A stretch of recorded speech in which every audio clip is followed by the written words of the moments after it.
Welcome to Sweet Life Beat Life. We hope this video helps. In this video, I will show how to make butter with milk easy method. Start by pouring chilled whole milk into a wide jar or bowl and let the cream rise if possible. Then agitate vigorously by shaking, whisking, or using a mixer until the fat clumps and the liquid separates. This produces butter grains and buttermilk, which you will strain and rinse in the next steps. In this video, I will show how to make butter with milk easy method. For home churning, pick a method that fits your energy.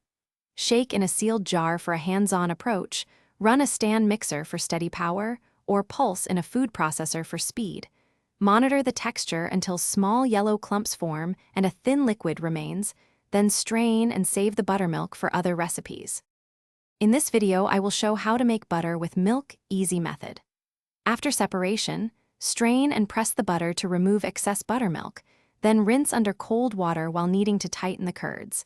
Add a pinch of salt or chopped herbs if desired, shape into a log or block, seal in an airtight container, and refrigerate so the butter stays fresh and flavorful for regular use.